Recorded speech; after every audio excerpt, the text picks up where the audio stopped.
Good morning সবাইকে। আশা করছি সবাই খুব ভালো আছো আর আমিও খুব ভালো আছি। এই পৃথিবীতে যদি কোনো কিছু সুন্দর হয় সেটি হলো একটি গ্রাম। তো যাই হোক, এখানে আমি পাটা দেখাচ্ছি বলে তোমরা যেন আবার কোনো খারাপ কিছু ভেবো না, কারণ আমি একটু জলেতে শাক ধুইতে আসিনি, আমি জলেতে খেলা করতে এসেছি, তোমরা সেটা নিশ্চয়ই বুঝতে পারছো। তো যাই হোক বন্ধুরা, কিছু মনে করো না। এখানে দেখো পেঁপে কুলপো শাকটা ধোয়া হয়ে গিয়েছে, তো তারপরে এখানে আমি কলমি শাকটা ধুয়ে নিচ্ছি। কারণ আজকে আমার বর আমাকে খুব বকা দেবে যদি আমি শাক না খাই। আমার শরীর খারাপের জন্য ডাক্তার বলেছে আমাকে বেশি করে শাক খেতে। তো আমি শাক খাওয়া বাদ দিয়ে আমি শুধু রিচ খাবার খেয়েই যাচ্ছি। তো যাই হোক, এদেরও সুন্দর করে স্নান করা হয়ে গিয়েছে। আর এইদিকে আমার ধোয়া কমপ্লিট, আমি এবার বাড়ির দিকে রওনা দেবো। তো এসেই আমি ফার্স্টে এখানে কলমি শাকটা ভাজা বসিয়ে দিয়েছি। একটু পেঁয়াজ শুকনো লঙ্কা দিয়ে ভাজাটা করছি। এরকমভাবে ভাজাটা করলে খেতে খুবই সুন্দর লাগে। আর এখানে দেখো এরা কত বদমাশি করছে, জানলা থেকে আমাকে ডাকছে বারবার, আমাকে রান্না করতে দিচ্ছে না। আর আমার ছেলেটা মা মা করে পাগল করে দিচ্ছে, আর তার সাথে এই যে বড়টাও রয়েছে এত বদমাশ। আর এখানে এই যে কুলপো শাক পেঁপে মুসুরির ডাল দিয়ে এটা একটা মাখা মাখা করে একটা তরকারি করেছিলাম। তো তারপরে এই যে ভোলা মাছ তরকারি করব। এখানে ভোলা মাছের তরকারিটা আমি বসিয়ে দিয়েছি। আর রান্না করতে করতে চলো তোমাদের সাথে একটু গল্প করে নিই। একটা কথা দেখবে বন্ধুরা, গ্রামের মানুষের মন এতটাই বড় যে যখন তার শত্রু যখন কোনো বিপদে পড়ে তখন দেখবে সেই মানুষটি না গিয়ে থাকতে পারে না। আমাদের গ্রামের মানুষরা আমরা এরকমই হই। কারোর বিপদ হলে আমরা সবাই মিলে একসাথে গিয়ে ঝাঁপিয়ে পড়ি। কিন্তু এটা শহর এলাকায় একদমই হয় না, খুবই কম বলতে গেলে। 1000টা ঘরের মধ্যে হয়তো 100টা ঘরেতে এটা হয়ে থাকে। কিন্তু আমাদের এখানে গ্রামেতে দেখবে প্রতিটা ঘরেতে এই রকমই হয়ে থাকে। গ্রামের যে প্রাকৃতিক হাওয়া, যে প্রাকৃতিক পরিবেশ এবং প্রাকৃতিক যেসব খাবারগুলো পরিবেশন করা হয় সেটি শুধু একমাত্র গ্রামেতেই সম্ভব।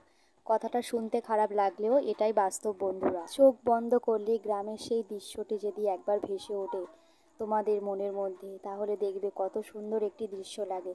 কিন্তু একটি শহরকে যদি তুমি চোখ বন্ধ করে ভাবতে যাও, তোমার এটাই মনে হবে কত গাড়ির ধোঁয়া, কত ট্রাম, কত জ্যাম, মানে আরও অন্যান্য। তো সত্যি কথা, আমাদের গ্রামই শ্রেষ্ঠ। হয়তো যারা শহর থেকে আমার এই ভিডিওটা দেখছো তাদের হয়তো খুবই খারাপ লাগছে, প্লিজ তাদের কাছে আমি ক্ষমা চেয়ে নিচ্ছি। আমার এই কথাতে কিছু মনে করো না, আমার মনে হলো তাই আমি বললাম। গ্রামের এই খাওয়া দাওয়া, গ্রামে আমরা থাকি, সত্যি আমাদের কাছে গ্রামটা খুবই অসাধারণ লাগে। তো প্লিজ আমি এটা তোমাদেরকে শুনিয়ে বলিনি। আর তোমরা আমার এই কথাটা কিচ্ছু মনে করবে না, বাড়ির একজন মেয়ে হিসেবে আমাকে তোমরা যদি খারাপ লেগে থাকে আমাকে নিয়ে প্লিজ আমাকে ক্ষমা করে দিও। এই যে এখানে খাওয়া দাওয়াটা শুরু করে দিয়েছি। তো এই ভোলা মাছটা আমি বেগুন আলু দিয়েই করেছি। আর এখানে আমি কোনো আদা রসুন দিইনি, পেঁয়াজ কাঁচা লঙ্কা টমেটো এইরকমভাবেই করেছি। অন্যান্য গুঁড়ো মশলা কিছু দিয়েছিলাম। আর এখানে দেখো ওর দিদিভাই আমার ছেলেকে নিতে চলে এসছে। আর এখানে দেখো বৃষ্টি চলে এসছে দুপুরবেলা। আর আমাদের খাওয়া দাওয়াটা আজকে তাড়াতাড়ি হয়ে গিয়েছে। তো এ এখনও স্নান করেনি বলে বৃষ্টির জলেতে কীরকমভাবে ভিজছে, আমি ওকে বারবার বারণ করছিলাম। তো এইখানে দেখো সন্ধেবেলা আমার বরমশাই একটু খাবার নিয়ে এসেছিলো। আমাদের এখানে নতুন একটা মিষ্টির দোকান হয়েছে। তো আমি সেই জন্য ওকে বলছিলাম যে মিষ্টির দোকান হয়েছে আর মিষ্টি খাওয়াবে না? তো বলছে কেন খাবো না, অবশ্যই খাবো। এখানে না গজাটার ভিতরে একটু শক্ত ছিল, তো খেতে মোটামুটি ভালোই ছিল। আর এখানে সন্ধ্যেবেলা একটু মাছ নিয়ে এসেছিলো। মাছের গল্প তোমাদেরকে আর কি বলবো বন্ধুরা, এমন মাছ মানে রান্না বান্না করেও মাছটা খেতে পারিনি। তো চলো তোমাদেরকে আমি বলছি মাছটার কি সমস্যা ছিল। আচ্ছা বন্ধুরা, অনেকেই দেখবে রূপচাঁদ মাছ খায় না। তো রূপচাঁদ মাছের দেখবে একটা হালকা গন্ধ আছে। তো বড় মাছটা হলে হয়তো গন্ধটা পাওয়া যায় না, দুই একটা ছোট মাছ আছে। খুব বাজেভাবে সেই মাছগুলোকে যখন তৈরি করে, মানে পুকুরে যেরকমভাবে চাষ করে, তো ওই মাছগুলো খেতে খুবই বাজে গন্ধ হয় একটা।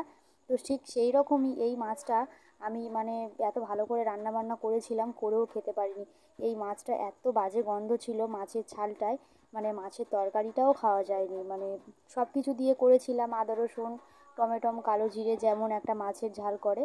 তো কী আর হবে বন্ধুরা, ব্যাড লাক করে আমি খেতেই পারিনি রান্নাটা। আমাকে বড়মশাই বলছিল যে ভোলা মাছ ছিল, আরও অন্যান্য মাছ ছিল। তো এই মাছটা যখন আমি নাম শুনলাম, তা আমি বললাম যে তুমি এটাই নিয়ে আসো, এই মাছটা তো কোনো দিন খাইনি, এই মাছটা আজকে খাওয়া হবে। তো যাই হোক বন্ধুরা, একদমই বেকার হয়ে গিয়েছে মাছটা। সত্যি কথা বলছি, এই মাছটা একদম কোনো দিন আর বাড়িতে আনবো না, এরকমভাবে ঠকবো সত্যি কথা বুঝতে পারিনি। আর বন্ধুরা, তোমরা অনেকেই ভিডিও দেখছো, লাইক করছো না, শেয়ার করছো না, আমার পাশে থাকছো না, ভিডিওতে সুন্দর একটা কমেন্ট করছো না। তোমরা যদি এরকম না করো, ভিডিও করতে কিন্তু একদমই মন চাইবে না। এতটা সংসারের কাজবাজ সামলে, বাচ্চা সামলে, তবুও ভিডিও করছি, ভিডিওটা এডিট করছি, ভয়েস দিচ্ছি, সব কিছু করছি। তাও তোমরা কেউ আমার পাশে থাকছো না, কেউ আমাকে সাবস্ক্রাইব করছো না, কেউ ভিডিওতে একটা লাইক করছো না। এরকম যদি না করো ভিডিও করতে কিন্তু একদমই সত্যি কথা বলছি মন চাইবে না।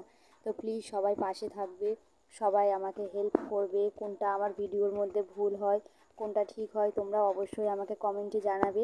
তোমরা জানালে আমি সত্যি খুবই খুশি হব। তো আমার এই ভিডিওটা আমি এখানেই শেষ করছি। ভালো লাগলে অবশ্যই একটা লাইক করো।